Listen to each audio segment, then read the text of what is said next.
Ang pamagat ng spoken poetry na ito ay huwag mo na lang akong replyan. Uy, online ka na naman, huwag kang ganyan, baka umasang ako ang dahilan. Minsan ko na ngang hiniling sa akin kay magpapansin, mag-wave na kunwari na pindot, o magpadala ng chain messages na nangangailangan ng sagot.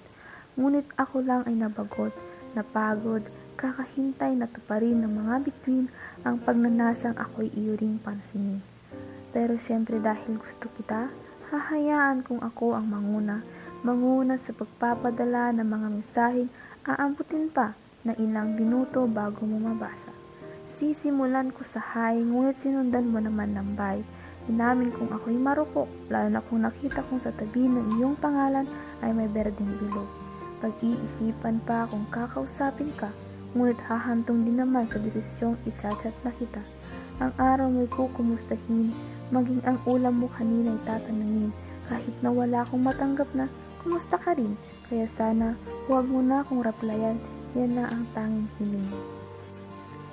Para akong naghihintay sa pagputi ng uwak, sa bawat araw na lumilipas, na hindi ka nakakausap, pero himalayata at tinupad na bathala ang aking pangarap.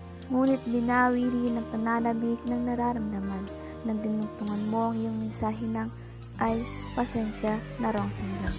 Naraplayan kita pero please lang, huwag mo na akong re-replyan.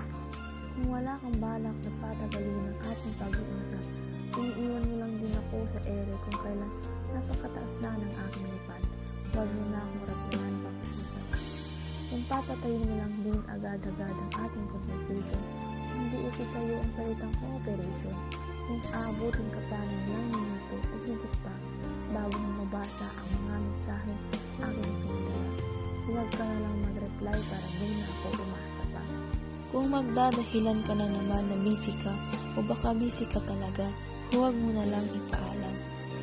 Yung mga mensahe ko din lang naman yan ang cerebral ba yes or no. Batid mo rin sanang kadugtong yan ang tanong na bakit at maaari din naman ang paano. Pero kung ang isasagot mo lang ay oo o hindi, huwag ka na lang mag-reply, ako lang din ang masasabi.